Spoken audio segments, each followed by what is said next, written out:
আসসালামু আলাইকুম রহমাতুল্লাহি ওয়া বারাকাতুহু। সুপ্রিয় সম্মানিত দর্শক ও শ্রোতা, আশা করি মহান রব্বুল আলামিনের দয়ায় আপনারা সকলেই ভালো আছেন। সুপ্রিয় সম্মানিত দর্শক ও শ্রোতা, আজকে হযরত ফাতেমা রাদিয়াল্লাহু তাআলা আনহা থেকে একটি ঘটনা বর্ণনা করব। ঘটনাটি আশা করি শেষ পর্যন্ত শুনবেন। ঘটনার শিরোনাম হচ্ছে হযরত ফাতেমা রাদিয়াল্লাহু আনহার ইন্তেকাল। চলুন শুরু করা যাক। মহান আল্লাহর সকল ইচ্ছাই পরিপূর্ণতা লাভ করে। প্রত্যেক প্রাণীকেই মৃত্যুর পেয়ালা পান করতে হবে, সে ছোট হোক আর বড় হোক।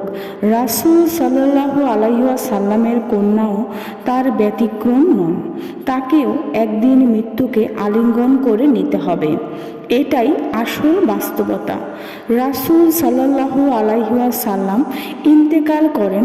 তার ইন্তেকালের ৬ মাস অতিবাহিত হলো। পিতার মৃত্যুর শোক তিনি বেশি দিন সইতে পারলেন না। রাসূল সাল্লাল্লাহু আলাইহি ওয়াসাল্লামের কথা মতো তিনিও সবার আগে রাসূলের সাথে ওপারে গিয়ে মিলিত হন। ইন্তেকালের সময় তার বয়স ছিল ৩০ বছর। তিনি খুবই লাজুক ছিলেন।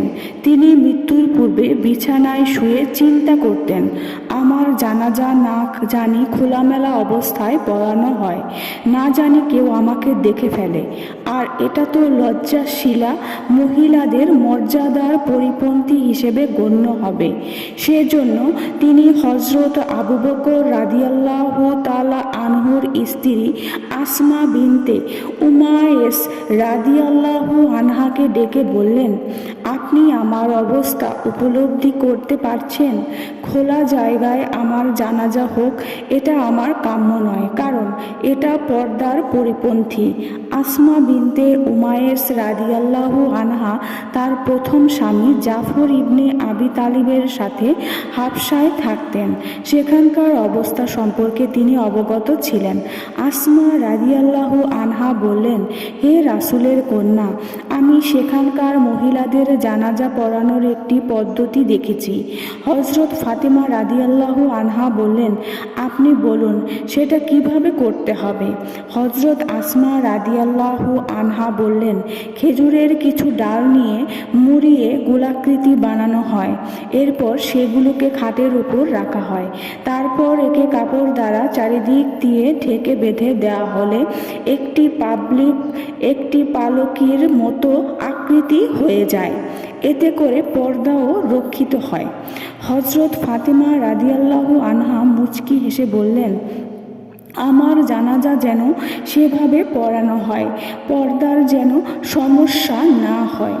এরপর ফাতেমা রাদিয়াল্লাহু আনহা হযরত আলী রাদিয়াল্লাহু আনহুকে বললেন, আপনি আমাকে রাতে দাফন দিবেন। আমার জানাজায় যেন কোনো বেগানা পুরুষের নজর না পড়ে। হযরত আলী রাদিয়াল্লাহু আনহু তার ওসিয়ত খুব সুন্দরভাবে পালন করেন। হযরত ফাতেমা রাদিয়াল্লাহু আনহার জানাজা পড়িয়েছিলেন হযরত আবু বকর রাদিয়াল্লাহু আনহু। আবার কোনো কোনো বর্ণনায় পাওয়া যায় হযরত আলী রাদিয়াল্লাহু আনহু তার জানাজা পড়িয়েছিলেন। আল্লাহু আকবার। নবী নন্দিনী হযরত ফাতেমা রাদিয়াল্লাহু আনহা পর্দার ব্যাপারে কত সতর্ক ছিলেন। তিনি তার জানাজা খোলামেলা জায়গায় দিতে পছন্দ করতেন না। যখন মৃত্যু শয্যায় শায়িত, সে সময় তিনি পর্দা নিয়ে কত অস্থির ছিলেন। এই ঘটনা থেকে আমরা এই শিক্ষা গ্রহণ করতে পারি যে মহিলাদের জানাজায় পর্দার দিকে ভালোভাবে খেয়াল রাখতে হবে। কোনোভাবেই পর্দা ভঙ্গ করা যাবে না, কেননা বেগানা পুরুষকে মহিলাদের দেখা অনেক বড় গুনাহ। আমরা আরও শিক্ষা নিতে পারি যে মহিলাদের অত্যাধিক লজ্জাশীল হওয়া উচিত। যে যত বেশি লজ্জাশীল হবে, সে ইহকাল ও পরকাল পরকালে তত বেশি মর্যাদা লাভ করবে। হজরত ফাতেমা রাদিয়াল্লাহু আনহাকে জান্নাতুল বাকিতে দাফন করা হয়। হজরত আলী রাদিয়াল্লাহু আনহু তার প্রিয়তমার বিদায়ে অনেক কষ্ট পান। সাহাবায়ে একরামগণ হজরত ফাতেমা রাদিয়াল্লাহু আনহার দাফনের পর হজরত আলী রাদিয়াল্লাহু আনহুকে সান্ত্বনা দিলেন। হজরত ফাতেমা রাদিয়াল্লাহু আনহার ইন্তেকালের পর হজরত আলী রাদিয়াল্লাহু আনহু আরও একটি বিবাহ করেন। তবুও হজরত ফাতেমা রাদিয়াল্লাহু আনহাকে ভুলতে পারেননি। হজরত আলী রাদিয়াল্লাহু আনহু প্রায় সময় তার গুণগান করতেন, তার জন্য অনেক কান্না করতেন। হজরত ফাতেমা রাদিয়াল্লাহু আনহা দুনিয়া থেকে বিদায় নেওয়ার পর এক ব্যক্তি হজরত আলী রাদিয়াল্লাহু আনহুকে জিজ্ঞেস করেন, রাসূলের কন্যা ফাতেমা স্ত্রী হিসেবে কেমন ছিলেন? তিনি বলেন যে সে এমন সুগন্ধি ফুল ছিল যা সর্বদা সুগন্ধ ছড়াতো। সে ইন্তেকাল করার পরও আমার হৃদয়কে এখনও সুবাসিত করে রেখেছে। আরেকজন ঠিক একইভাবে হজরত ফাতেমা রাদিয়াল্লাহু আনহার গুণের কথা জিজ্ঞেস করেন। হজরত আলী রাদিয়াল্লাহু আনহু বলেন, তার পরিচিতি এবং গুণাগান ভাষায় প্রকাশ করা যাবে না। সে পৃথিবীর সকল মহিলাদের চেয়ে উত্তম ছিল। সে ছিল সকল মহিলাদের জন্য উত্তমের আদর্শের এক অনুক্রম দৃষ্টান্ত। আমাদের মনে রাখা উচিত, যে সকল মহিলাদের চরিত্র ভালো তাদের চরিত্র মৃত্যুর পরও থেকে যায়। পরবর্তীরা সেগুলো স্মরণ করে কান্না করে। আমাদের পরিবারের সকলকে নেককার হওয়ার চেষ্টা করতে হবে, যাতে করে আমাদের পরবর্তী লোকেরা আমাদের স্মরণ করে। তাই তো কবি কতই না সুন্দর করে বলেছেন, এমন জীবন তুমি করিবে গঠন, মরিলে হাসিবে তুমি, কাঁদিবে ভুবন। সার কথা, আমাদের মহিলারা যদি হজরত ফাতেমা রাদিয়াল্লাহু আনহার মতো জীবনাদর্শ তৈরি করতে পারে, তাহলে তারা কখনো ভ্রান্ত পথে যেতে পারে না।